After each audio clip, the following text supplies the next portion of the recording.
Hello, friends. Your good buddy Stub here, Yunk Avenue in Battersea, London. Welcome to the One Bourbon, One Chard, One Beer podcast for Friday, September 19th, 2025. I'm joined today by my mate Gaz. We'll get to that in a minute. But before that, let me remind you that the One Bourbon, One Chard, One Beer podcast does contain explicit content and foul language. Viewer and listener discretion is advised. Hey, if you have your kids in the car, listen to this shit later. If you're at the office, put on your headphones. And if you're any of our mothers, remind them over coffee that you raised us way fucking better. Plus, I have heard that swearing is a form of intelligence these days. I've heard that as well. Which means I am probably the most intelligent man that you've ever sat next to. That could be true, actually, at this point. All right, mates. This is my good mate Gaz here. Gaz and I met a couple years ago now. Full discretion, we actually worked together on Yunk Life Podcast. Yes, we do. And doing live events here for Yunk across all of our venues to support the podcast. So I do know him, but Gaz is, gosh, he's an actor, a musician, producer, writer, marketer. What else do you do, Gaz? You do a bunch of shit. Yeah, I know. I do a lot. No, I do. I do so much, which is, it's not stressing me out. It's probably why I got a lot of grey hairs right now, to be honest. But then again, you're pretty much the same, though, dude. Like, I know you've done some acting, you've done some music stuff. You've done a little bit of everything, yes, absolutely. So I think that's probably why we get along, is because we've got so much in common in terms of, like, a creative output. We do have a great amount in common, and today we're going to focus more on, like, the music and the hospitality side of things. But I'm going to ask you about every fucing thing you do, because you're doing some really cool shit. Yeah, man. Well, aside from the work we do together. Yeah, thanks for having me, man. This is really exciting. It's nice to be... I mean, as soon as you mentioned that you wanted to bring me on to talk about music, I was just like, abso-fucking-lutely. Yes. 100%. I think we've been wanting to do this for a while. Yes, we have, and it's been a little tough kind of getting our diaries sorted out when True. we weren't doing other events together for other purposes. I remember the first time I met you, though. It was definitely in here, obviously, because you are a loyalist regular of that is how this started. Passion Avenue, Battersea. Well done. Cheers. Yeah. And but I do remember, like, our first sort of conversations were a lot about music, because I remember your little shorts that you used to do were about music history and stuff like that. Yes. So I was just like, I like this guy. Nice. Although you probably haven't listened to a lot of the stuff that I listen to. Well, I think we talk about music quite a bit, and we talk about we do collectively. We have some intersection, but we probably walking down the road from bus stop to tube or whatever listen to different things on the regular. I would say. Yeah. Oh yeah. But so with that, what is your sort of go-to genre of music? All right. Okay. Well, it's heavy metal. Yes. Well, absolutely. it's heavy metal in a broader sense right now. Right. There are obviously all these different, like, genres and stuff like that. But it wasn't even the first genre of music that I got into. Punk rock. Is probably where it all started. Okay. Which I think is probably appropriate. Which is a good gateway into, like, heavy metal and all of its different, I think that's right. Absolutely. Yeah. Yeah. So who was your first, like, punk band you remember just kind of, oh, shit, this is awesome? Right. If you can class them as punk. Okay. Because a lot of people would say, oh, they're not straight up punk. Okay. And you can make fun. Apparently, I say this band name wrong, the way I inflect it. All right. Green Day. How else would you say Green Day? Well, apparently the way I say it, it sort of, like, the inflection on day is different.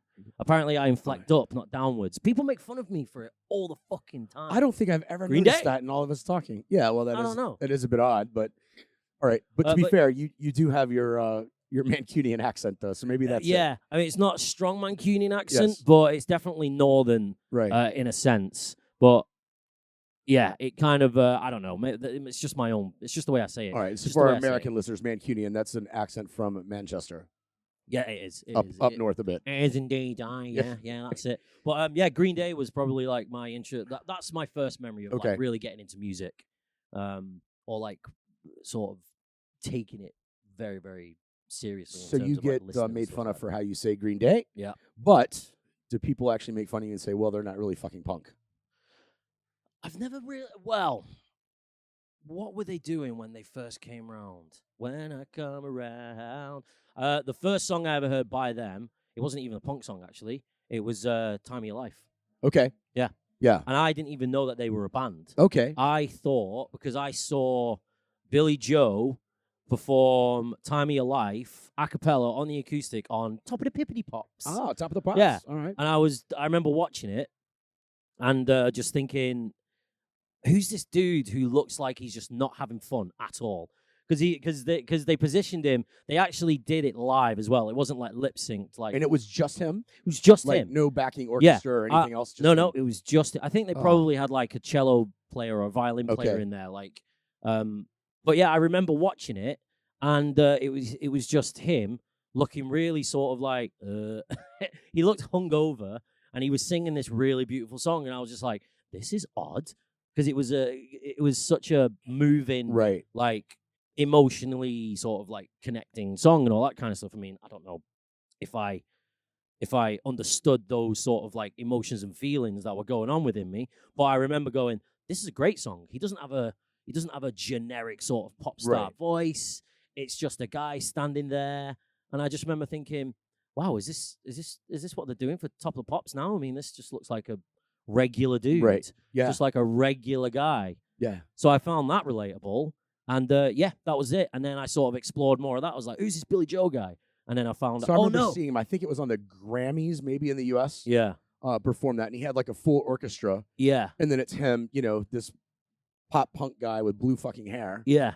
And one of my mates commented at one point, "You think these professionally trained musicians playing, Yeah. cellos and violins and basses are like, oh, we're backing this guy today? Yeah. Looks like that. I mean, I've seen things before where Completely worked though.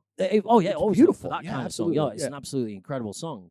But I also remember as well, like they didn't introduce him as this is Billy Joe Armstrong playing Time of Your Life. Okay. They introduced him as this is Green Day, Time of Your Life, and it was just him.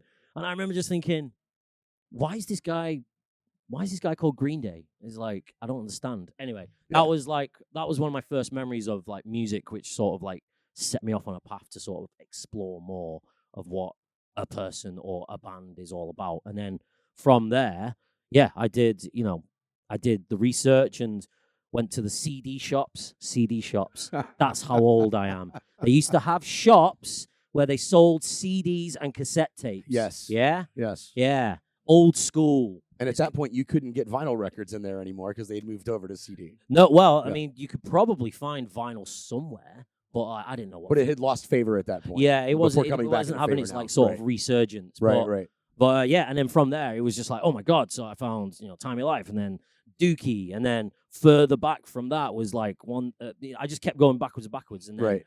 they pretty much became my obsession from like the age of I don't know, 12. So I remember when 13? Dookie came out, I thought it was cool. And they were first, in my opinion, kind of the first, like, I do consider them punk. Now, I know when they released Dookie, there was a big to-do, like, in the scene. I think they came out of, like, San Francisco Bay Area. There was a big to-do, is like, this isn't fucking punk. You guys have sold out. But, like, they Right. still had that punk sensibility, I Yeah. thought, even on Dookie. And even to their modern things today, they've got that fuck the establishment attitude, which I think is what punk and rock and roll in general is about, right? Yeah, I mean, like with I never really understood the whole concept of like selling out. For me, if I was gonna say Green Day sold out at one point, whatever that means, I'm saying it with that because Right. I don't really know. I believe in evolution. Right. If a band has longevity, then Absolutely. kudos to them. Let them keep experimenting or trying different things because every 10 years a new generation of people are going to come along and hear songs, and you got to sort of like Exactly. got to tap into that audience, right? Right, But right. also appease your old school audience, Right.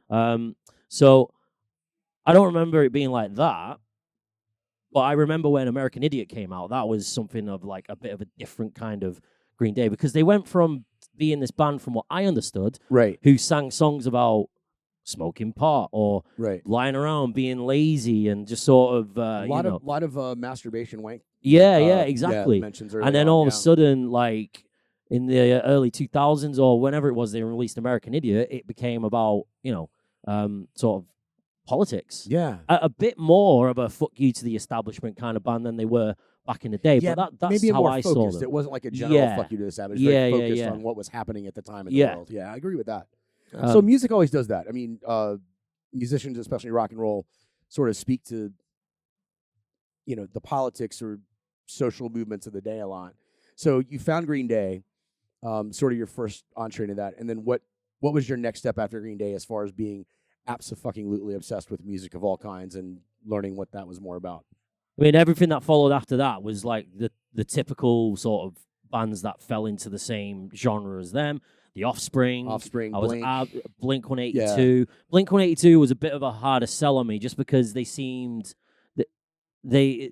I remember Offspring being very sort of like, yeah, they were a bit more shouty and a bit more in your face. Blink were they weren't as in your face because their voices were softer when they sang, I guess, that kind of thing. They were probably my first impression of, this is more poppy punk. Okay. Where, it sounded a little bit more, under control in terms of like the way that they approached singing or playing and all that kind of stuff, but still funny, right? Because I mean, they essentially became the band that was tongue-in-cheek lyrics, tongue-in-cheek lyrics, a lot about masturbation and making fun of people, or like making fun of themselves in a way. Absolutely, yeah, definitely making fun of themselves. And it sort of just dwindled around there.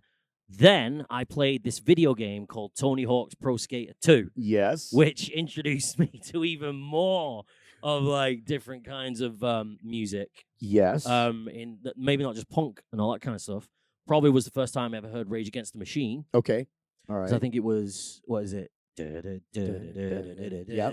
I'm trying to remember the whole soundtrack. I can't remember the actual name of the song. Yes. Lights out, turn on the radio. I can't remember what it is. Right. So, do you know what, mate? A lot of it was probably... This was before Spotify, before YouTube, before any of that like stuff where you can easily like find you either access. Had to get new music from the radio or maybe one of your mate's siblings a lot of times, especially when you got into older music. Yeah. Which you eventually did. You got into music that was maybe before, that wasn't current at the time. Yeah. So did you do that through your exploration, or did you have some background in that, like growing up with like your parents listening to certain music and kind of liking that? Yeah, sort of. I mean, like... When I first heard "Time Your Life" by Green Day, that married with the fact that my dad is a guitar player. Okay.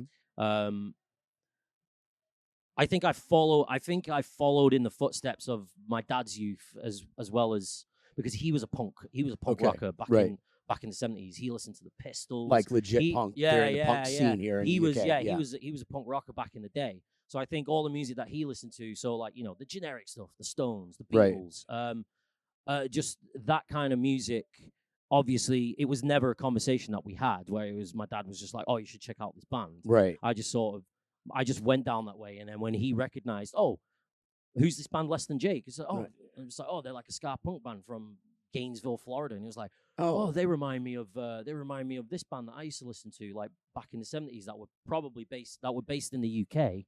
I remember actually, my dad actually came with me to go and watch Green Day and Less Than Jake because he liked the sort of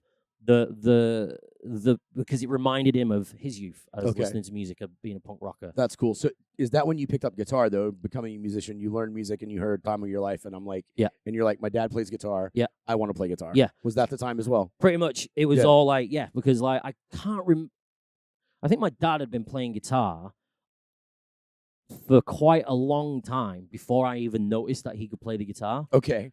It's really weird because I don't have a memory pre-Green Day Time of Your Life where I remember seeing him sat down playing his guitar. Okay.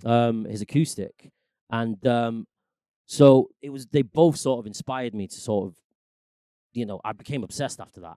So I was just like, music. It literally was just like, I had no idea music can make you feel like this. Would you freak out if I had a special surprise and your dad and Billy Joe Armstrong were here to play and sing with us right now? That would be awesome. You hear that? I didn't fucking do that. Sorry. No? All right. All right. So you started playing guitar, and so you were playing, that sort of that era of punk at that time. Can I ask you this, going back? Yeah. Go for it. Did your dad grow up in Manchester, or? Yes, he did. Okay, so he grew up in Manchester during that scene, which was, punk scene as well in the 70s. Maybe. Well, let's just be honest. A little rougher around the edges city, Manchester, than London. Yeah, probably. Although at that time as well. Maybe back in the day. Not that London wasn't a bit rough around the edges as well. Yeah, back in the day, definitely. There was, but like from what I can't say this is like, gospel or anything like that. Of course. But I can always imagine it being a lot more, rebellious than anywhere else in the country, right? All that kind of stuff. But but Manchester has such a rich music history anyway. And Right. Like most bands that came out of Manchester in the 70s, from what I have like researched over the last couple of years, is that it all started from somewhere. I think we could all say that the big punk movement, maybe people disagree with this, I guess, probably started with the Sex Pistols. I think the Sex Pistols definitely had an influence on a youth. Some people might argue the Buzzcocks were more influential in getting it started, but the Sex Pistols were really, I don't disagree with you. I think the Pistols are the band that like brought it more into. They probably mainstream's not the word for punk, right? But no, like, they were more front and center, I guess. Yeah. Like I haven't listened to a lot of Buzzcocks, but the Buzzcocks does ring true. But I definitely think that's more of a true statement than what I said. Yeah. But in terms of like punk being put out there within the media, where people who wouldn't necessarily have noticed it because all of a sudden it was on their TVs. Right. You got these 4 kids effing and jeffing, saying singing songs about the Queen, right, in a very ambiguous way, right, absolutely. And then all of a sudden they're on TV, just being themselves and swear, and they upset the established order, from what I can tell. So that image probably was stronger and then that definitely influenced their rise as an influential like punk band. So I was very oddly enough yesterday watching a documentary on Elvis, of all people, and it really got me thinking like the movement of like early rock and roll music, and how much that changed our culture, over the last now what are we 80 plus years in to that. But I also was thinking, as we're talking now, that I think the punk movement of the 70s, it came out of a little bit of a same thing, and that's needing a little bit more. So rock and roll started like post-war here and in the U.S., right? Sort of this kids rebelling a little bit and whatever, and then that led into the counterculture of the 60s, which carried in both our countries here and made music. But then the punk movement of the 70s came out of this like recession of the 70s, pretty much worldwide, right? Yeah. And this anti-establishment, like, well, we've done all the things we're supposed to do, but we're not fucking happy. We're not making any more money. Yeah. Things are shit. Yeah. So you've got these kids with, dare I steal a lyric from a very popular song, 3 chords and the truth, screaming and yelling in fucking dingy basement pub gigs.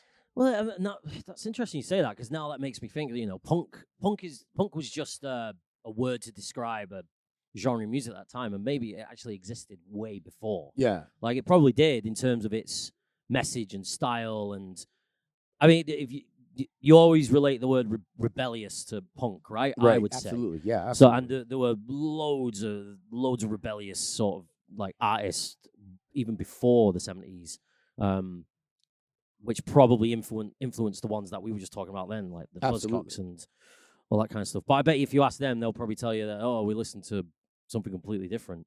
All right, so how'd you go from that, which most people probably call like post-pop punk, I guess, starting with Green Day and all those bands we've talked about. How'd you go from that and getting more into like the metal?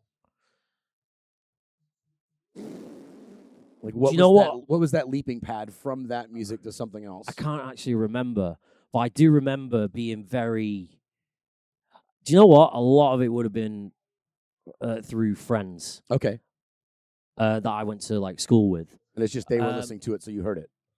Yeah, I mean, because at the time it was very underground, and I can't remember the day that I actually just went, "Ooh, this is interesting. I'm well into this." Right. But when I was in high school, so I was about, I don't know, maybe 14 or 15. Definitely, that would have been the time and the rise of Slipknot and all that kind of stuff. So I think they were probably the first like really heavy band that made me go, whoa, what is this? So I definitely would say, yeah. But I don't know how it affected me at the time. I can't pinpoint an exact moment where I was just like, oh, I like this. Okay. I do remember at one point being like, oh, I can't stand all this shouty music. Right. Which is strange, because now it is very strange knowing knowing that I'm shouting. Not even that, but like, all the guttural stuff that you used to hear. Right. Like that you hear in like the really like in death metal or deathcore and all this kind of stuff. I do remember at one point just being like, I'm not into that. That's not me. Right. But then Slipknot came along, and fast forward, it's all like a blur in between then, and the next thing I know, I'm at a Slipknot gig at the what used to be called the Manchester Evening News Arena on my own in the stands. All right. On their second album cycle tour, which I witnessed live, and they're still just as chaotic now. Right. But I remember watching that gig, and it just sort of like made me go, "Holy shit!" So that was good. I was actually about to ask you a question. You mentioned that gig. Did you start to sneak into pubs and try to see gigs at some point before you could actually? You were old enough to get into pubs and see gigs. I think I only did this once Okay. when I wasn't even. I think I was 16. Okay. So for our American listeners, you can get into a pub and see a gig at 18.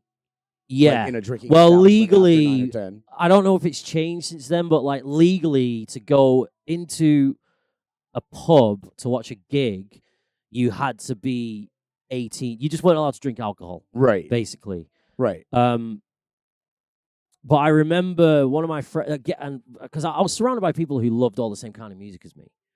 And one of my best friends who I've grown up and played in a lot of bands with, actually, Rob Sewell. The first time I met him, he was actually in a band.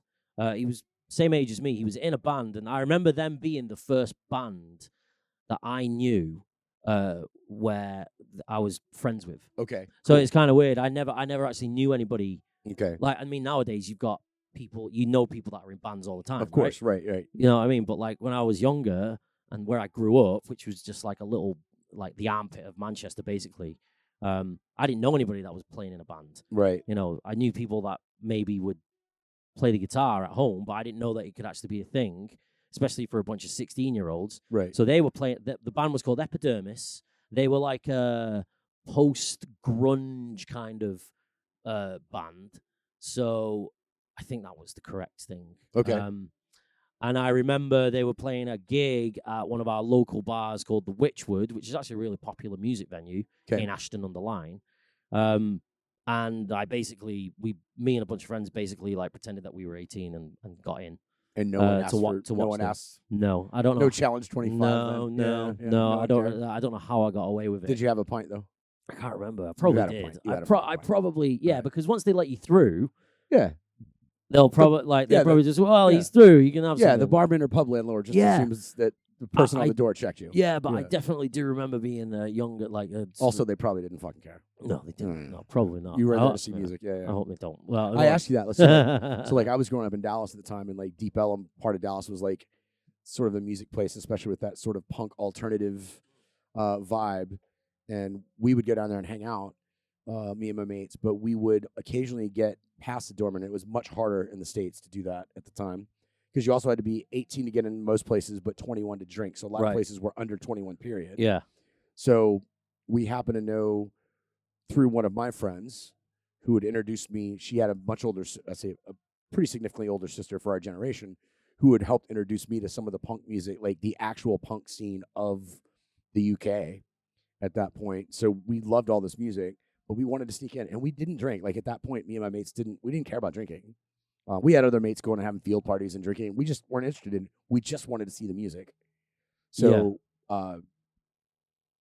my mate's sister dated a bass player in a band, so he always seemed to be there on Friday or Saturday. He was always wasted then. So maybe. But we would go find him, go to the few bars we knew he might hang out at, and ask the doorman if he was in. Yeah. And if he was, we'd ask him to vouch for us to get in. Nice. And he would threaten us with our lives. He's like, if you little fuckers go try to order a drink and get me in, like, you're never getting into a bar again here. It seems ridiculous to, like, because music should be universal, I think. Yes. To go and watching gigs. Like, you don't have to drink. Now, to be fair, you didn't want 16-year-old kids driving from Dallas, like, 15 miles home after drinking. I mean, if anything, like when you go and watch a band or try and sneak in somewhere to watch a band and all that kind of stuff, but if you're doing it just so you can drink beer, right? Like, then you're not. Then realistically, you're not really that into music. Now that said, it should be the beer should be secondary. It's just like I'm not here to get drunk off beer. I'm here to get drunk off the music. Yeah, I'm here to support my friends. All that kind of exactly. stuff, So you go to that, but music does happen mostly in drinky venues. Yeah. Well, especially, smaller bands, and like that's how we get to know bands and start following them, right? So when you go to a pub or some venue, and there's so many classic venues here in London, which I have to be honest with you, I've been in a few of them a few times. Oh, and like shed tears thinking, I heard about this or read about this in a magazine or something when I was why? Because younger. someone hung out there or something? Yeah, and I Like was like, this is amazing. Or I see a plaque on the wall that says, Yeah. so and so played here. Yeah. But having been to like a few bars like U2 had played at, Yeah. when they were literally taking the ferry from Ireland to come down to London and drop off demo tapes at places, and they just happen to play at this pub That's or something. great, Like, isn't it? but it's not just them. But I mean, Madness is another one. Famously played first at a bar in Camden. My dad was into Madness. Yeah. I think that's the band who Les and Jake reminded him of. Right. Okay. It's the. I can see that. It's Yeah, the absolutely. It's the style. It's the way they play the guitars. Right. Clean tones with the So when you moved to London, you started working in bars, right? Or in pubs? Yeah. Well, I mean, I worked in bars. I've worked in bars since I was able to. But then you came to London and you specifically worked in Camden. Yeah. Which is obviously sort of the center of definitely the punk scene of the 70s. Yeah, man. I think the center, maybe Kings Road as well. I know that had a big punk artsy influence as well. But all those pubs were in Camden, right? Oh yeah. What was the first pub? The first pub I think I went to in Camden was the Hawley Arms on Hawley Road. Yeah. Yeah. Okay. And there was obviously a lot of history there as well, like back in the day. With Amy Winehouse and all that kind of stuff. I can't remember if she was still around actually when I first went there. Right. I was only visiting London actually. But there are some pubs that aren't even around anymore that I went to when I first moved to Camden. But Camden, I remember when I told my dad that I was moving to London, like he was obviously super excited and all that kind of stuff. And he's just like, all right, yeah, blah, blah, blah. And I remember him saying like, oh, you'll love Camden.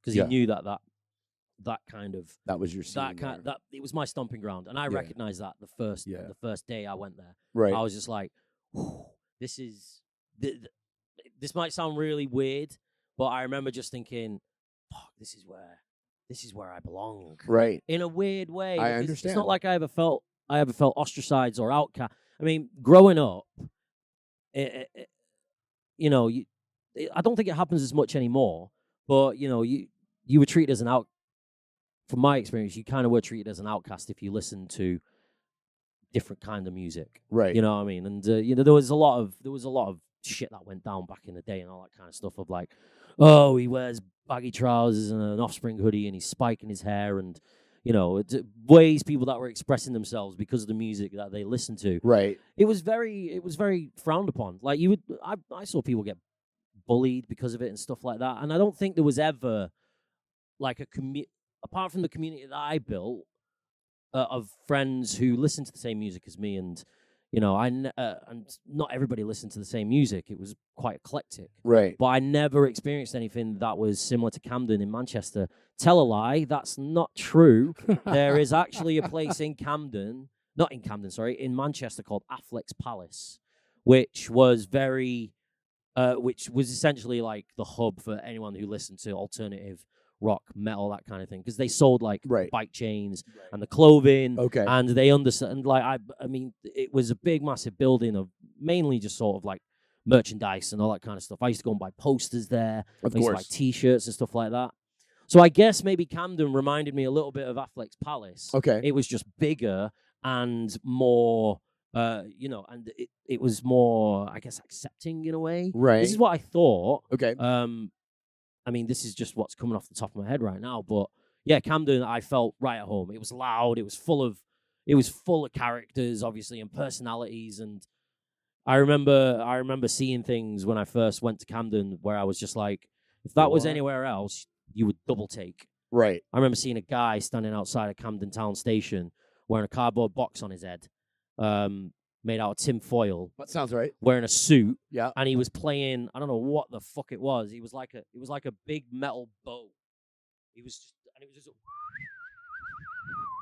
the strangest thing I ever saw, and everyone was like, just going, yeah, this is cool. Yeah. And I'm like, it's fucking cool. Yeah, exactly. Like, I don't know what's going on, but it's cool. Yeah. It's expressive. That's amazing. So yeah, I remember, Camden was always my stomping ground, and it wasn't until, a couple of years back when I actually planted myself in that area. I just felt like I fit in. You know what I mean? Yeah. I had the tattoos, I had the music taste and all that kind of stuff. So yeah, it really fit me well.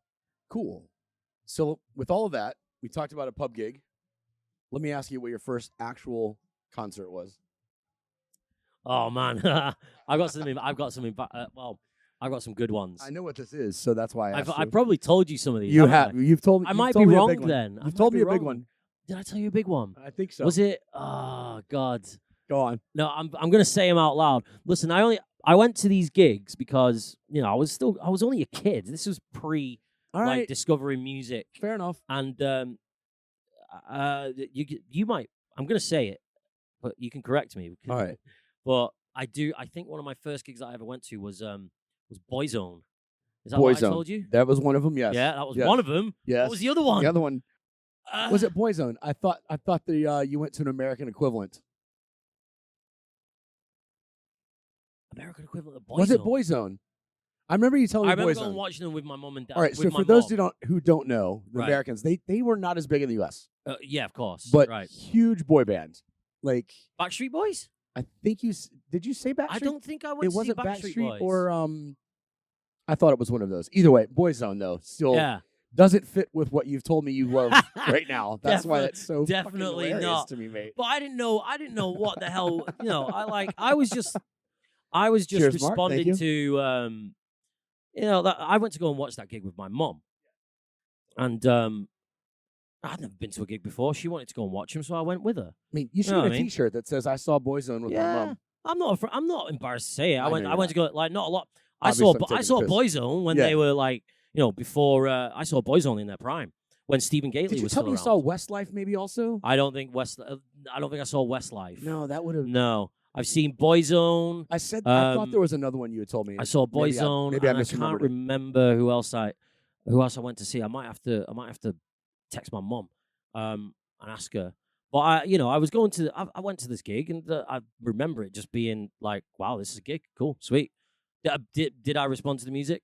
Yeah, probably did at some point. You know what I mean? But when I was still in primary school or before high school or secondary school, whatever you want to call it, right? That was the kind of music that was everywhere. That was on the radio all the time. Oh, of course it was. Bands like Boyzone, Westlife, Five. I remember being really into Five. Right.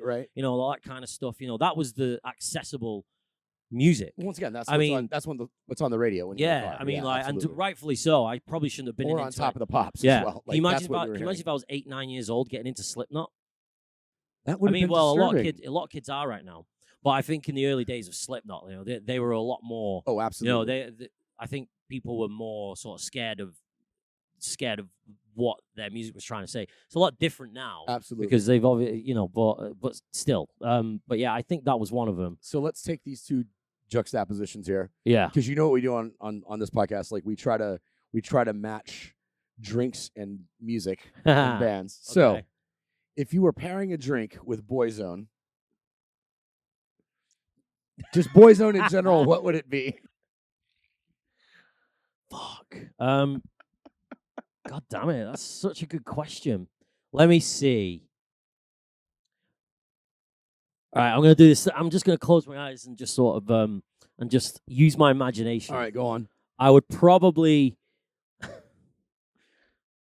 let's see. No matter what they tell us. What would I be holding in my hand? How did the lead singer of Crash Test Dummies become how you sang Boyzone? Yeah, that's how he sounds.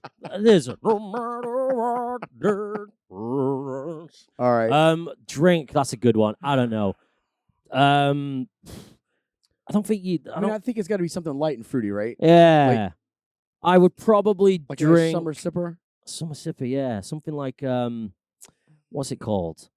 Like an Aperol Spritz. All right. But that might be quite insulting to others. They're from Ireland, right? That's what we do. They are from Ireland. They're from Ireland, right? They are. Shot of JMO, right to the eyeballs. A shot of JMO. Right to the eyeballs. All right. Shot of JMO.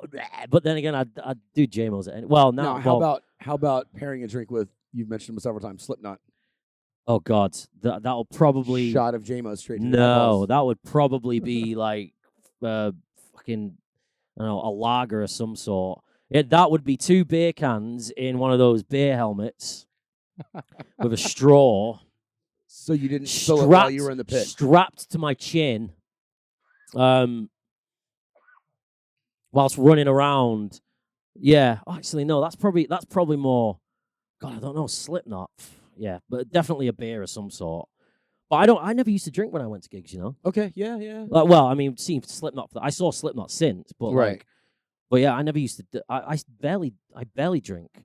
I never understood people that used to get absolutely wasted before going into a gig, and then you just see them completely. Yeah, no, I enjoy flawed. having pints at a gig, whether it be like in a stadium or in a pub or whatever. But I don't want to get asked to be overserved until after the gig's over. Yeah, like, I just want to be there for the actual enjoyment of the music, and a pint or a whiskey doesn't hurt. But, I much prefer spirits these days. Like when I went to Oasis, my drink of choice was gin tonic. Oh, you went to Oasis?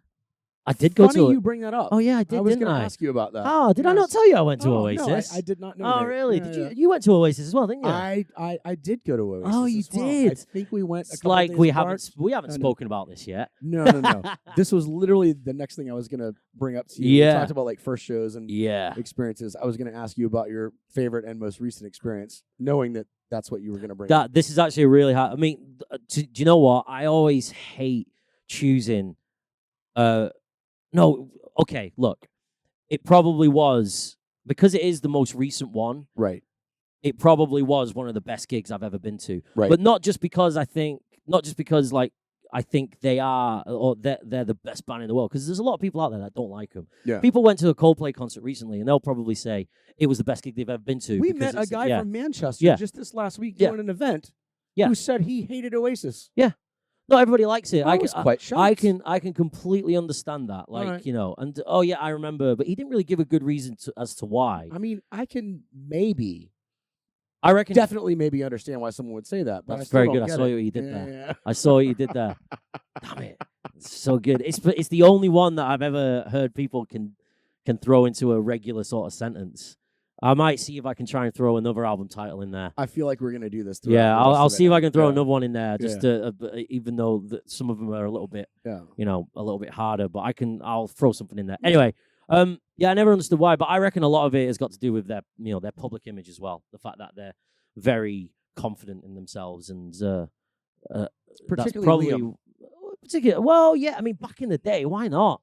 Why not? I mean, no one else was rock star. No one else was doing it. I mean, no one else was doing it. No one else was going around saying, "Yeah, I think we're the best band in the world." It's like, But the thing is, there's one thing saying it and it not being right, and then saying it and them actually proving that they are. All right, I'm not making a comparison between them and what most people consider universally the greatest rock band of all time, arguably, but on all lists. Yeah. I'm not comparing them with the Beatles necessarily.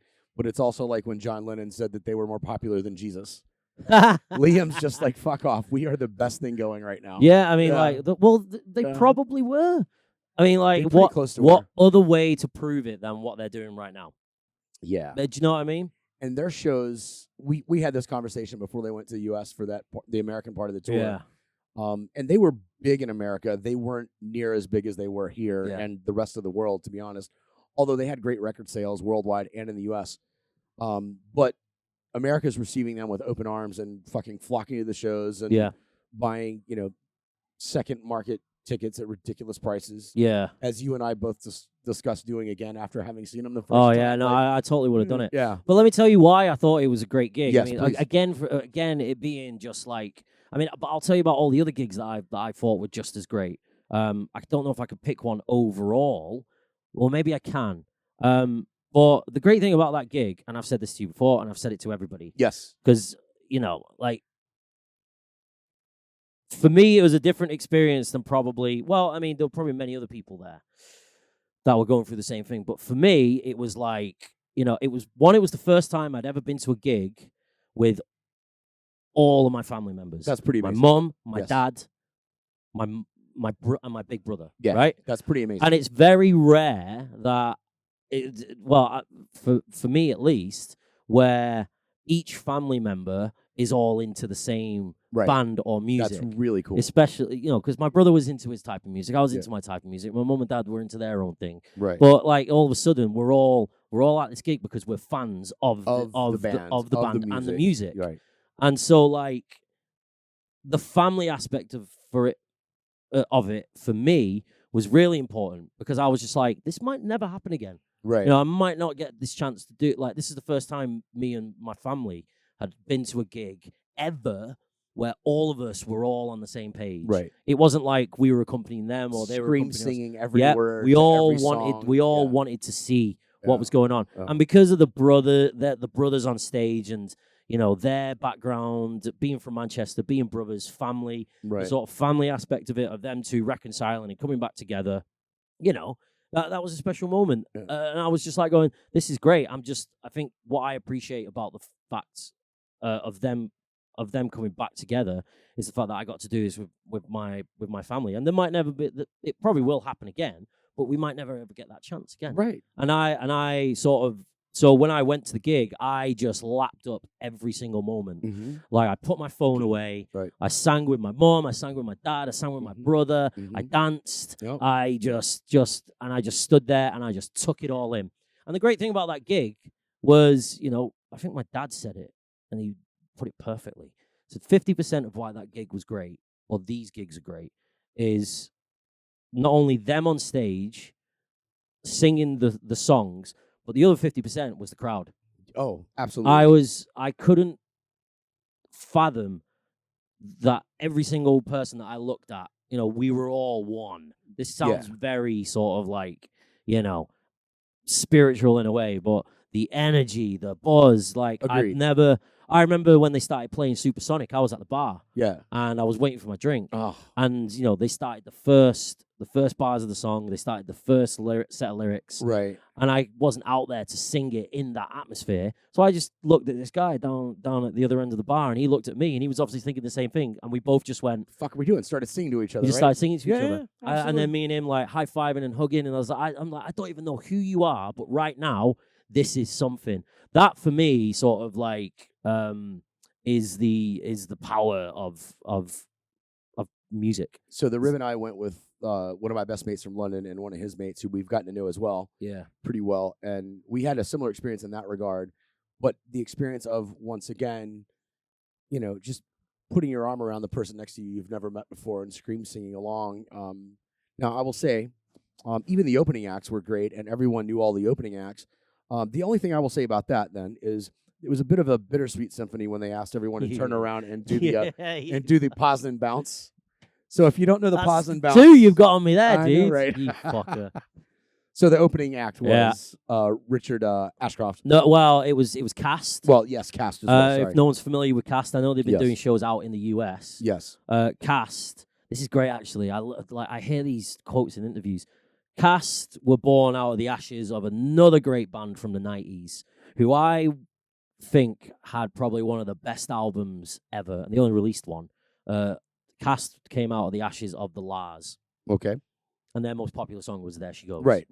Yes. But if anyone that's watching hasn't listened to the full album, listen to it. It's just called great. The Lars. It is great. It's fantastic. And it was a great set. And I will say, when I was there, the stadium wasn't full. People weren't in their seats. No. But the people who were were all in on that, as well as Richard Ashcroft. Well, I mean, second set, second opener. Like, everyone there was excited about everyone there. And obviously Oasis is the draw, and that's why we're all there. But the fact that everyone was so all in on all of it, and once again, scream saying every lyric to every song for all three acts. The timeline of that, it's so weird, because if you look at it, because John Power, who fronts Cast, was in the Lars, and the Lars were around in the late 80s, and they broke up in the the beginning of the 90s or something like that, because they only did one album. You could say that they were probably one of the first bands to bring the term Britpop into what it was eventually known throughout the 90s, right? Right. And then the Lars disappeared, and then Cast came about. But then after the Lars disappeared, then you had bands like the Verve and Oasis come along. So then you had, and if you look at that lineup, it's incredible. It's kind of a timeline of music. You're traveling through time. Yeah, exactly. But you're just like going, well, here's Cast. Okay, they didn't sing any Lars songs, but there's Cast, and then next up you got Richard Ashcroft. And Bittersweet Symphony is actually probably one of my favorite songs of all time. It is a great song. I don't think as he declared, though. He was a bit of a wanker saying this. He declared, it was the closing song, obviously, of his set. He did declare, "We're not making you wait long for the greatest band of all time to come out." Yeah. Speaking of Oasis. Mm-hmm. But in the meantime, here's the greatest rock and roll song ever written, and then played his own fucking song. I mean, there's nothing wrong with that. I mean, the guy, like, again, he's another one of these guys who I feel like, he could be as cocky and confident as he wants. He is. He's a very intelligent and a very, I've never seen the Verve live, but hearing that song live, I mean, that I was probably waiting for that moment, as well as the other popular songs that I wrote with the Verve. It was pretty more than I was for Oasis, because I've always said Bittersweet Symphony is the song I want played at my funeral. Even though it might sound a little bit sort of like, isn't it a really sad song, a depressing song? It's just like, for me, it's not. Because if it is a depressing song, why does it make me feel great?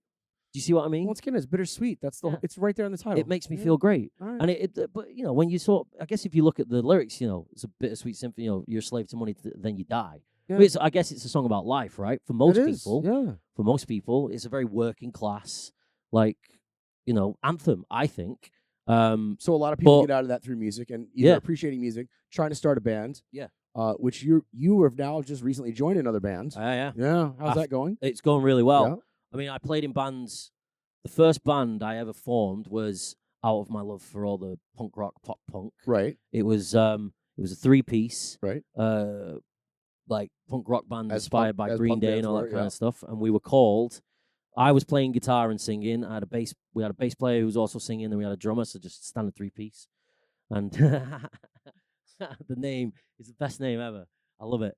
It was a long one. We were called the end result of many generations of inbreeding.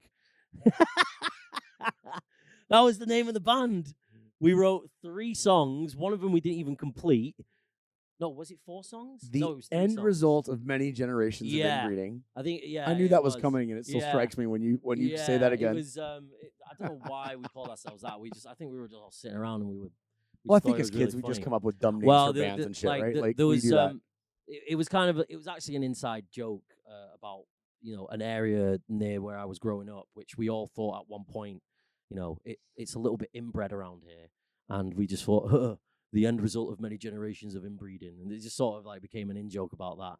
It wasn't inbred, but it was just of course it was just a funny little observation, right? And that's what our name was, our band name was called. And we didn't play any gigs. We used to play in a shed, outside our the bass player's house. Garden shed, absolutely. No, it wasn't even a garden which shed, we've all done. It was like a big, massive maintenance shed with loads of I don't know, farming tools in there and stuff like that.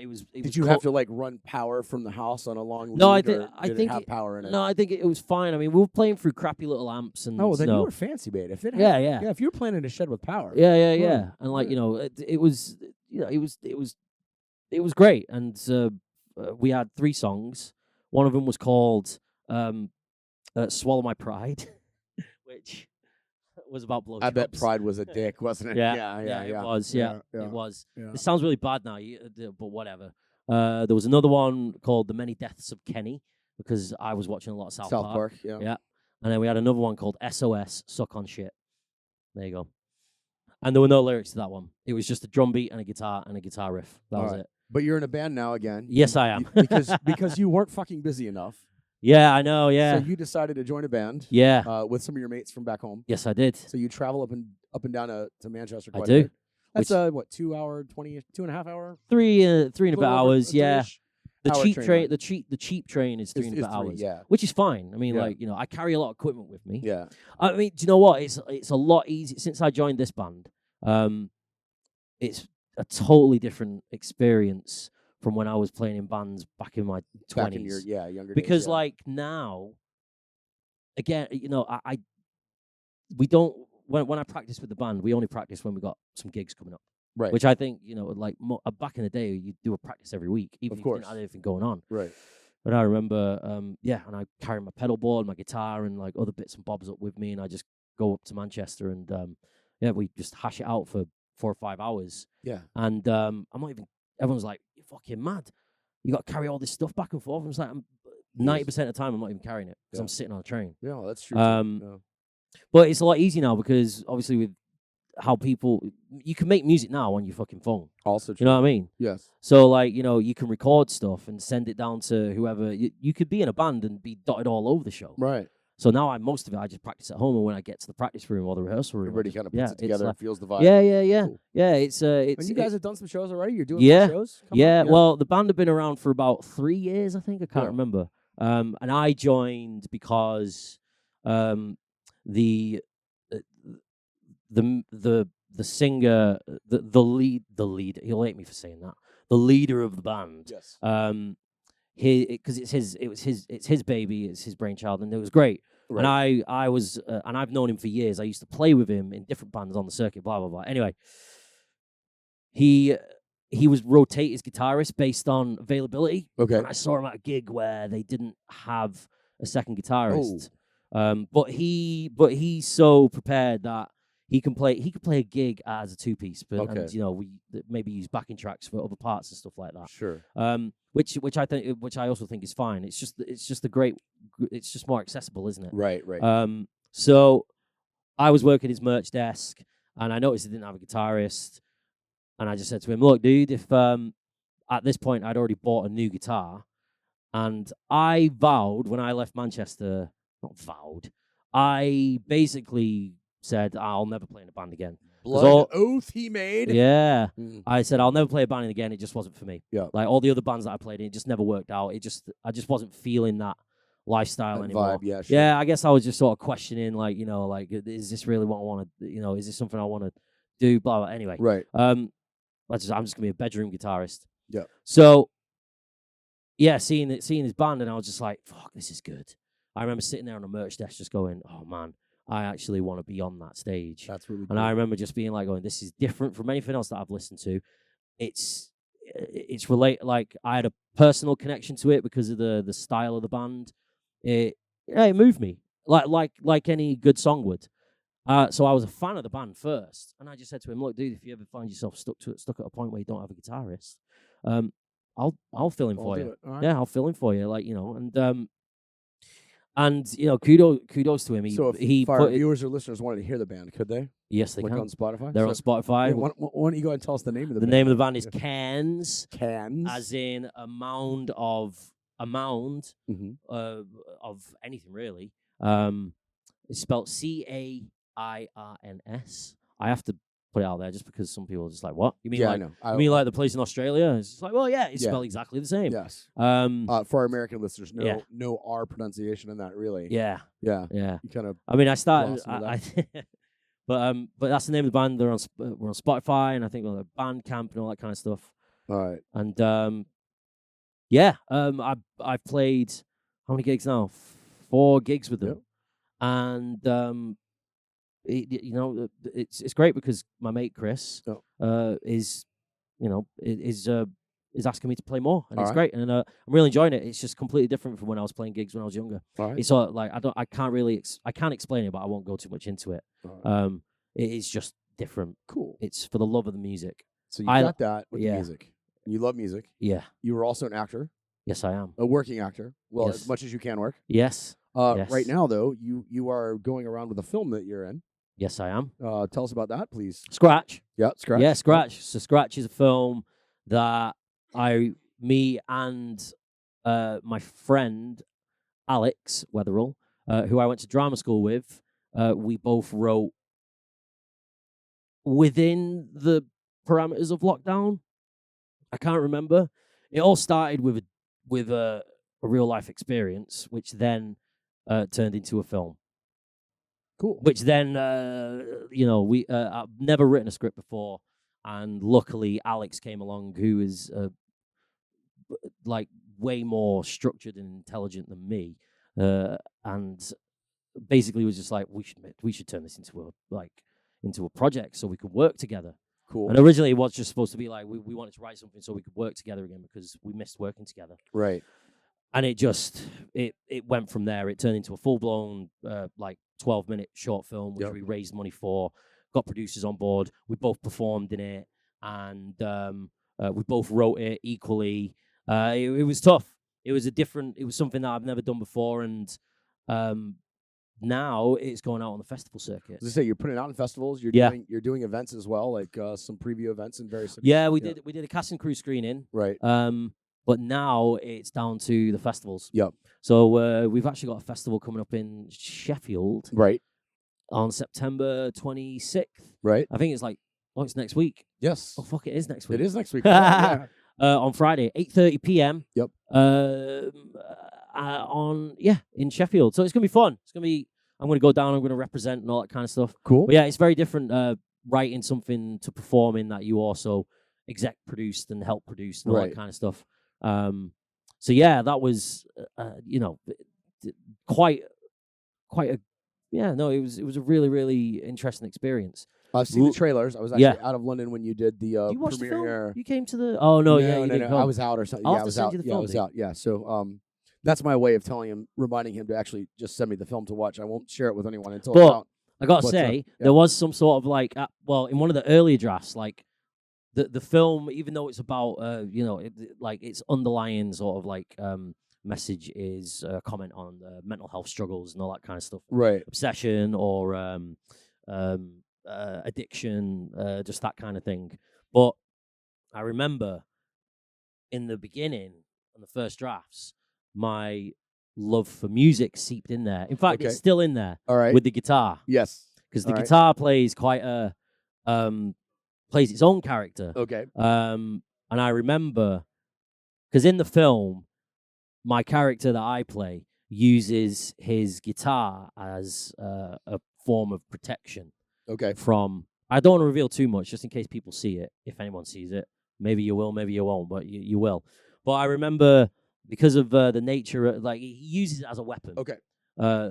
In the film, and usually when you're writing these things, you're just okay, so he goes up into the attic and he's carrying something to stop this sound. The film is about a guy obsessing over a sound which he can't source, and when he does source it, it's actually something much more warped and insane than he originally imagined. So he goes up into the attic, and we were just thinking, all right, so what does he have? He goes up there with a baseball bat. Fucking baseball bat. Everyone uses a baseball bat. And then it's a question of, well, why has he got a baseball bat in his bedroom? What's he going to use that for? Right. And it's just what about a cricket bat? It's been done. Shaun of the Dead. Shaun of the Dead used a cricket bat, so you won't get away with that. And I'm just what could be more symbolic to the character and to the character himself, but also funnier? An angry missus when you get home after a late night out and you told her you'd be home for dinner at 8. Yes. But that could be a weapon as well. Yeah, but can you wield that like an actual bat? Probably not against any enemy other than you. Yeah, yes. Maybe. You'd have to be really really limber and strong to... I know that you or I could not wield our misses probably in not. that way. No, definitely Their not. wrath would still be coming at us. Yeah, no. In fact, I wouldn't even I wouldn't even be able to get her up in the attic. Exactly. It's you go up there. And I'm just all right, sound. Yeah. But there was this idea of using a weapon of some sort, and I thought, well, what else can look like an axe that isn't an axe? That is explainable to the character and the story. I see what you did there, axe. It's an axe, right? And I remember just thinking, and I remember looking around my bedroom just going, right, well, if this might sound really bad, but I was just going, so if anyone broke into the house, if we were ever, if the house was ever invaded or broken into and there were people inside, what would I use to protect myself? Right. Or scare somebody. And I thought, I'd just grab my guitar and just start swinging it about? Just start swinging it about, or just have something like that. It sounds really dark, but these are the places that you have to go to actually make an idea work. And I thought, oh God, isn't it just ridiculous that he uses this guitar? Which then was just going, it's actually quite interesting because this guitar, because the character is based on me. He has some sort of musical like a background and history with the character, blah, blah, blah, blah, blah. Right. So I thought, well, the fact that he's using this beautiful instrument as a weapon just speaks volumes in terms of where his head's at. He's willing to destroy something that he loves in order to protect. In order to sustain or eliminate his urges of what it is that he's going through. So he's willing to go that far. All right. Well, let's not go too much further into that because it is a short film. No, not that we don't want to hear about it. I just don't want you to explain the whole film. But but it's just that scratch. You're on the festival circuit right now with that. I'm gonna get a producer cut copy here soon. Finally again. Yes, you will. After asking for Yes, it. you did. Oh, yeah, because you put some money into the film, didn't you? Did I? I think you did. I may have actually. Yeah. I Let's remember just- you asking me about it. Maybe I didn't though. I don't know. Did I? Anyway, I don't know. I'll have either to way, check. I still supported you. He one way or the invested. other. Yeah, he supported me. So He there we supported go. me. He's a good man. So one other thing though, and we'll maybe end with this because I think this will be a little bit of an extended conversation as well. You're also involved with your acting career, and you've been on the scene. You've been in some things acting. Yeah. You've been on a very old show here in the Yeah, UK that Coronation people would Street. know. Yeah. He's been on Corey. I this did one guy. episode. Yeah, I did whatever. one episode. I can still say I'm You know, and it was one a of very my best mates has been on Corey. It was so it was a very small character, but like it was a lot of fun. It was like one of my first there proper. are no small TV characters, jobs. only small. But it was parts. it was I a lot of I fun. fucked that up. I was Yeah. playing just a Manx Scally, Yeah. trying to get away with not Manx paying Scally. for my Uber delivery or something Nice. like that, which is actually really funny. Oh. Yeah, and then and then I end up getting the well, I don't know what the word is. So yeah, I'm if we have looking for anybody here who needs this guy, he's very versatile. By Yes, the way, thank you. As far as an yes, yeah, actor, yeah. for screen and stage as well. Yes, Which let me ask you about this. You're actually about to go out on tour for a third time yes, I am. with New Dawn Fades. New Dawn Fades. I Uh, feel like I've heard that before. It's a song name, but It is. it is the extended title is New Dawn Fades, a play about Joy Division and Manchester, which seems very apt for me. Absolutely. And for a lot of other people as well. And this is you've toured with this. This is toured 3 times. Yep. Over the last 3 years. Is that Well, correct? it's toured 3 times with this Iteration. of Right. the company. Okay. It's actually been around for a lot longer than that. So you've probably been about with them 10 now years. 3 times Yeah. and going out again on tour. And Yeah. you only tour what, like 5-6 weeks a season? Roughly, yeah. eight? I mean, this is the biggest one that we've done so Okay, far. This yeah. is literally like a full month. Yeah. But most of the places that we go to are all multiple nights. Right. Because it's selling really well. Yeah. And obviously because of the nature of the story and the nature of the actual, the band, like Right. Joy Division. I didn't realize this until 3 years ago. And it sounds really bad saying this because I'm really into music, but I didn't realize just how big and influential Joy Division were until I actually... So the play is about Joy Division and about, I guess, being from Manchester and that sort of working class feel. It's about the city of Manchester, as in its history, where Manchester, like how Manchester became Manchester, Right. and how that influenced, people, the people of Joy Division, and like it just it's like a history. It's like the historical aspect of it, Right. but also mixed in with the story of Joy Division, who I don't know. You would probably say were they the pioneers of not maybe not punk or like that came from the north, like. So I think when- Joy Division, given their time. Yeah. This is my opinion, and maybe you have a different one. Well, no, I'd like to. It'd be interesting to hear I it. know the bands they've influenced. Yeah. And we've talked a little bit about this. Every band that started and then became successful from like the mid-ish to late 70s that were, I think, what we might call post-punk a little bit at that time. Yeah. Like they were on the edge of like that punk new wave scene. Every band of varying genres claimed them as an influence.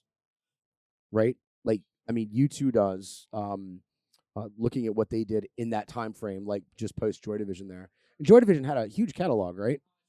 Well, yeah, I think they started off as. They did not have a huge catalog. Well, they didn't. They only had what? Yes. No, 2 albums. Yeah, that's what's amazing about 2 them albums, is they were so influential. Yeah. Just based on that short time together as a band and all of the things that happened with that. I don't know what the actual timeline. I can't remember. This is really bad. I should know this, but I think Joy Division is definitely because before that they were another band. They had a different name. They were like Warsaw or no, they weren't supposed to be Stiff Kittens. They hated that. They did. Yeah, you might have to look this up, but I think. Yeah, I think that's probably it. 3 or 4 years, maybe. I mean, Late 70s to. so 19 76 they formed. Yeah, And they were only a 1980. band. so 4 years. Well, yeah, 4 years as Joy Division, I think. Yeah. 4 or 5 years. 76 to 80, yeah. I mean, they that- were known as Stiff Kittens Yes. in Warsaw as Yeah, well there you go. But Joy Division is how we all know them. Yeah. And yeah. I mean, that's incredible. Do you know what I find incredible about the whole? And they somehow put out 2 albums. 79 and albums, 80. yeah. That's it. They put Yeah. out 2 albums and are somehow just listed as influences for so many different bands. Yeah. And that whole genre of music there. Yeah. That I guess I would call post-punk a little bit. I mean, it was very different. I mean, Yeah. like I can imagine what. First of all, the way they dressed. Yeah. You know what I mean? They were obviously inspired by different things.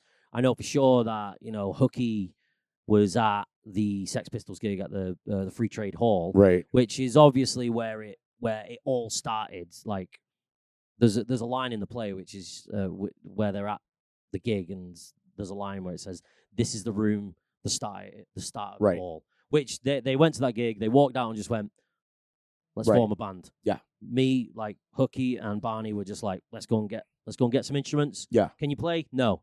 Yes. Fuck it. Let's just do it. I Let's do just love go that out. part of the play, Yeah. actually, by the way. Yeah. I Let's actually just saw do the it. play last year when it was touring. You with did, you. yeah. Yeah, we came out and saw you in it, and it was really cool. Yeah. You do a great job. Thank you. You play. I play Hooky. You Pete play Hook, hooky. Yeah. which is great. You It's play a lot of hooky. fun. Yeah. I you do remember. a great job of it. Yeah, as yeah, well. yeah. Yeah, I really. I think not I was to give anything away. Yeah. You're the character who doesn't die. No, I don't. Yeah. That's the play does not have a happy ending. But I think any piece of content that I've seen made about Joy Division just doesn't end happily. Except with all the bands they influenced. Like, we have to Yeah. give them that, right? Hey, do you know what? Like Ian Curtis, Tortured Soul. Yeah. But the art that he put out, and I know in the immediacy of it, the heartbreak he caused himself and others was difficult. But think about, and we were talking earlier, actually, before we filmed today, Yeah. about what podcast were you listening to? I can't remember the name of the podcast, but it's Lars Ulrich's one. Yeah. Yeah. So Lars He Ulrich was is talking, chatting with Billy Corgan. Yeah. Of Smashing Smashing Pumpkins. Pumpkins fame. And Billy Corgan said he had a cassette when he was delivering pizzas, right? Yeah. So before Back in the before- day. Yeah. And on one side was, Metallica Ride the Lightning, I and believe. the other side was Unknown Pleasures by Joy Division. Joy Division. Which I just find absolutely fascinating because this wasn't some like famous musician at the time, but like the juxtaposition of those two bands was incredible because Metallica, let's face it, like by Ride the Lightning they were really on the up, right? And Joy Division at that point, if Ride the Lightning came out in 1984 or something like that, Give or take, yeah. yeah, that's probably like about Joy right. Division were well and truly like over. They didn't even get to tour the US Joy Right. Division because obviously Ian died Right. before their But we first had New ever Order US at that point, Yeah, who kind well, of carried on that same tradition. Exactly, a bit, and that must have been really tough. I think they did go back to the US and tour, right. but everybody wasn't ready to accept them because all they wanted to do was hear Joy Division songs. Right. But they were just like, well, no, we're New Order now. Right. And Yeah. that must have been really tough for them. Absolutely. But then New Order I find it, again, something else I find really fascinating. But going back to the Billy Corgan thing, it's just like this kid from, where did you say he was from? Like Minnesota? Minnesota, yeah. Minnesota, From Minnesota, if I'm not mistaken, he was listening to these two bands, which obviously was the inspiration, like continuously, that made him go off and right. like become the musician that he is today, and like make great records by the Smashing Pumpkins and all that kind of stuff. So it's just, I just find it incredible that these four lads from Manchester But they have their this music line just went through off. music that comes through today as well. And so much so that there's a play about them that you've been in. Yeah. All right, I've got a surprise for you. And then we're going to wrap it up. Is Peter Hook here? Peter Hook is not. No, he's not. You kind of No. look like Hooky, actually. I did Yeah. actually come see your show last year. Uh-oh. And I thought it would be really cool. And I Oh, was no. waiting until we sat together. Oh, no. do What this. the... I bought the signed cast poster. Oh, Because- get the fuck out Because of one here. of our very own was here. So I figured Look we'd- at my autograph I there. That is figured the we- worst autograph I ever. figured we would buy this, I'd present it to you, and then we would leave it in the bar here. That is Since great. one of our own is actually in the show there. Look at Sort of. everybody else's autograph apart from Yeah. mine. Mine's fucking bag Oh. of shit, isn't it? It looks half. I was it really- looks a bit like a do chicken you remember- balls. It does like a dick and ball. See what I mean? That kind of looks like a witch's nose. Yeah. Like, maybe you a know, bit. if you can't see it, I just sign it as Gaz. Yeah. You know, because I'm just Anyway, like, I just thought this would be cool. Like I bought it at the show, thinking, oh, when he comes, this is when he actually comes awesome. on One Bourbon, One Chard, That is I'll fucking present it cool. to him, and then we'll talk to the You know, one of the best the gigs. management here at Battersea. We'll put it up in the. Oh in the yeah, graph here, so- absolutely. One of the best gigs that I played on this tour. Well, the Manchester RNCM is always Right. always a great one. The Met in Bury is the famous venue where the big riot broke out. Yeah. Where Ian had a massive fit on stage. And Right. he passed out, and the whole room was just full of like skinhead punks. Cool. Yeah. And they were not happy. I can't remember if they weren't happy before they came into the gig, but it was pretty. Apparently, the atmosphere was pretty maniacal. Yeah. And Hooky and Rob Gretton ended up like fighting with the crowd. Yeah. It was, and it turned into a massive riot. That's pretty. It's funny. Yeah, it's it's a story which is part of the Joy Division legacy. I remember chatting to a guy who was actually at that gig last year. Awesome. But the Lead Mill in Sheffield, R.I.P., it's now been shut down. Yeah. Is one of the most fun stages I've played on. Cool. In this play at least, because it felt like a proper gig. Because it's a proper gig venue. Yeah. Proper, like proper gig venue. So like, cool. I remember all these years I've been playing in bands. Right. I remember thinking to myself when I got cast in this play, I was like, for years and years I was chasing this fantasy and dream of getting to play in front of hundreds, 500 people. Right. Playing music in front of them, like in music that I've written or my own music, or my own creative journey. And I got the opportunity to do that. All I had to do was be in a play about Joy Division. Yeah. And not even play the instrument that I started playing when I was a kid. Because I play the bass. Yeah. And like, I was just like, I can't believe all I had to do was this just to actually feel this. And I tell you what, man, it is like playing the songs in the play. Right. It's fucking brilliant. It's pretty awesome. I had such a good time because we played Love Will Tear Us Apart. Right. And that's just a banger of a tune. And I remember thinking, all right, some of these people probably never got to see Joy Division live. Right. Right. And I get really into music. When I'm playing, I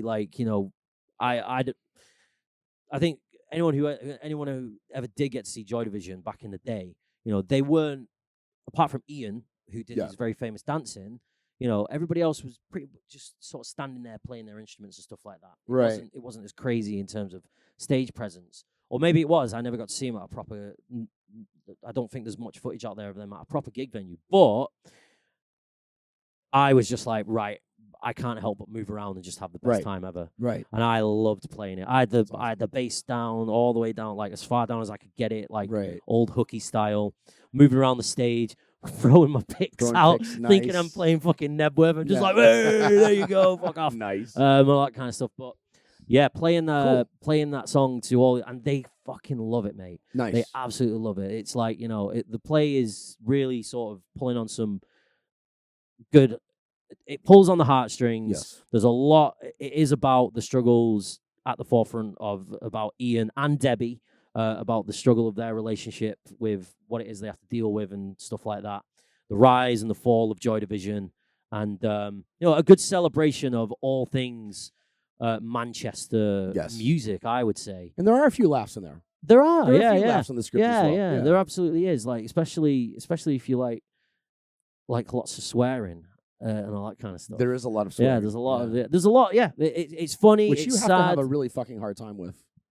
Who, me? Yes, with the swearing. No, I got told off actually for adding too many new swear words into some of the dialogue. Oh. Yeah, I did. But, whatever. I won't do it again this year. All right, Gaz, we're gonna miss you for the month or so you're touring with that. Yeah. Doing your thing. I know, it's going to be weird. But you're back here. Yeah. We've gone a little over an hour here. Oh, have we? Yeah. Oh, I think we both actually have to finish some work today.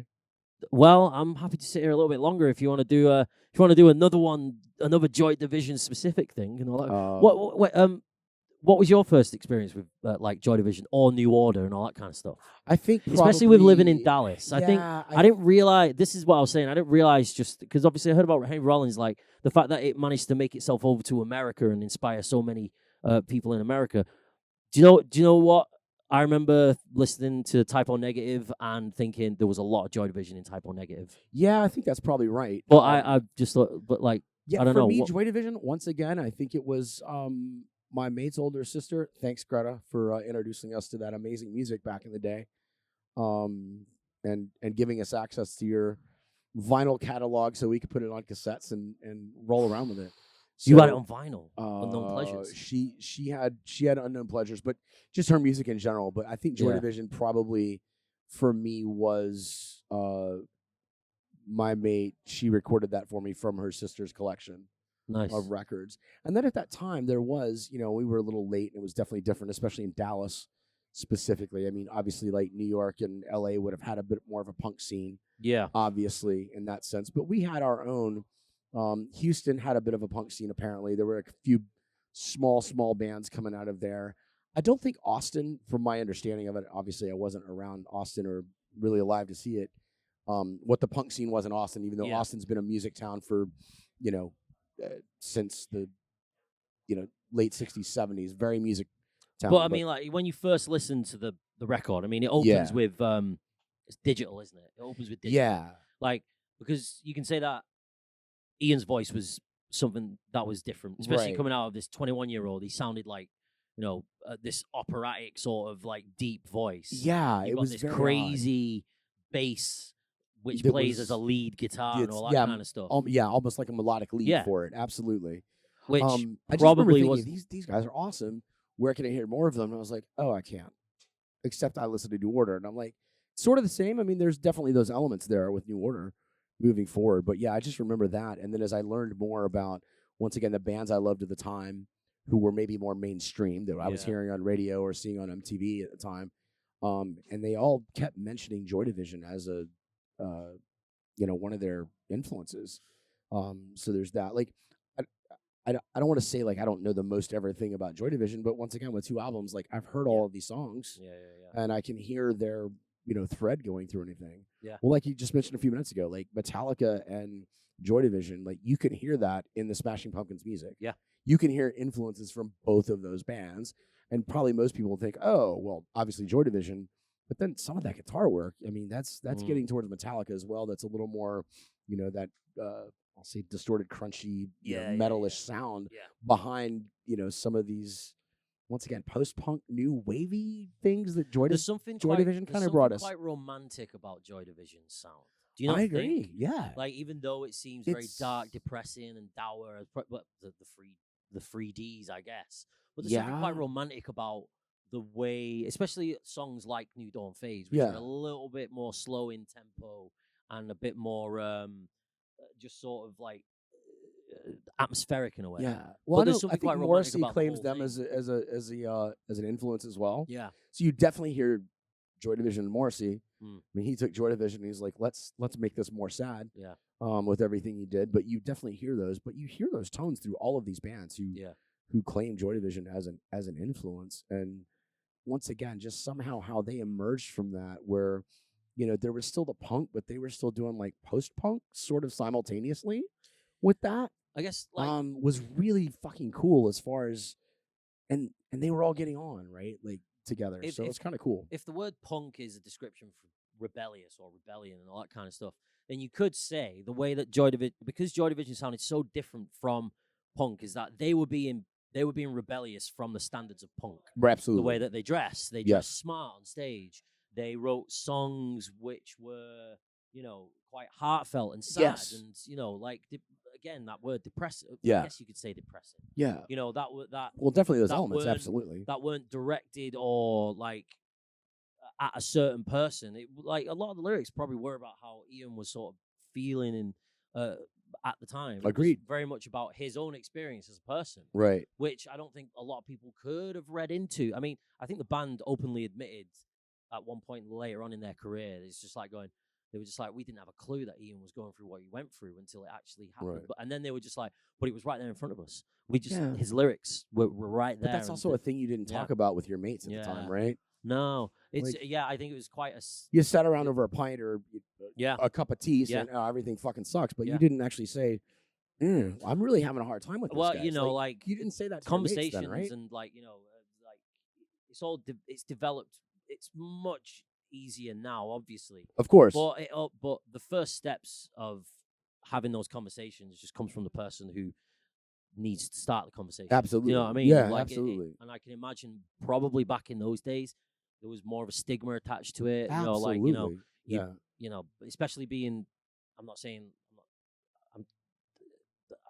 especially with like males, I would say. Yeah. It could have all like, it's just doesn't matter. Just get on with it. Yeah. All that kind of stuff. Which some people can't working class environment. Some people can cope that way, which is fine. But but again, it's another reason why music is so great, because people express themselves through music. Absolutely. And it doesn't need to have like a particular sort of story to it. This song is about this because I wrote it, and this is what it's about. If anyone thinks it's about anything else, then you're wrong. Yeah. But it's not. Right. Because realistically, anyone can interpret how a song makes them feel. Yes. What is this song about? I don't know. What is it? What does it mean to you? That is Which what I love think about music. is even better. Yes. And like, I don't know what Transmission. Yeah. Which is one of my favorites. Okay. Transmission. What is that song about? What do you think it's about? Yeah, top of my head, I probably take it more at face value, right? But it means something more to you, doesn't it? I don't know what it... Yeah. I still haven't made my mind up. Yeah, I don't either, to be honest with you. Because the melody of the song and the structure of the song and just the way the song sounds. Right. I love it. Just when it starts building up into dance to the radio. Like, what is it about? I mean, right. They've probably got one version of what they think it's about. Right. But maybe it means something else to us. Yeah. It makes me feel great. It makes me want to fucking be like, I don't disagree. On. Yeah, I'll give you like, that. It's just what it's about. I don't know. Okay. It could be about how they got shunned from radio play, or it could just be a comment on the state of music. Whatever. Or the charts, or what people think should be put on TV or on the radio and all that kind of stuff. It could be about that. Cool. But I don't know. But again, that's what I love about the whole the whole idea of music. It always is what it is, right? Yeah, it is what absolutely. it is. Music is in the ear of the beholder. Oh, you bastard! That's so good. That is brilliant. I actually stole that from a film. The ear of the beholder. I think I stole that from a film. Have you really? I think so. Well, yeah. so you shouldn't have told me that. Sorry. I literally would have been like, fucking autograph me now. Well, I mean, that's fine enough. That's pretty good. The ear of the beholder. All right, guys, we're gonna wrap up. Thank you so much for joining me. Gaz Hayden, friends. Hello. Find him on the socials. socials. Can we not talk more? Do you not want to talk some more? Find him. I do want to talk more. I also have to pee a little bit. Oh, do you? So yeah. I felt I needed to pee about 20 minutes ago. So, Gaz, but I know that I'm really find him bad on the for socials. this. Gaz Hayden, touring with Nude on Fades, taking scratch film to festivals. Yep. Hanging out with me and our mate Jesse, doing ridiculous podcasts. The Yunk Life Podcast here at Past Yunk Avenue. Yep. And doing live events to support that. Yep. And having a great fucking time doing that. Having a great time. Also, I'm really glad we're actually working together now. Like, I know, really mate. cool. Yeah, this is great. It's I think it's a dangerous combination. I want to do this again because I love talking about music, and like if it's not, we'll absolutely get you on again to the One Bourbon, One Chard. Thanks again for sitting down over a pint. Friends, don't forget to follow Gaz on all the things. I'll put up his socials if you want. Thank you. Put up links to the play if you're here in the UK and you want to see Nude on Fades. Yeah, it comes to London on end of October. I think it's 26th, 27th, and 28th. Anyway, so I'll put that up.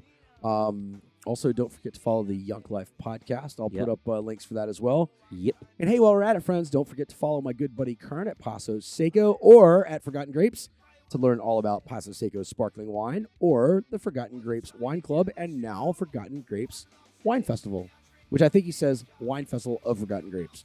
I should probably know that. Anyway, as always, friends, thanks for joining, sharing, supporting us. I told you we were going to start getting guests on.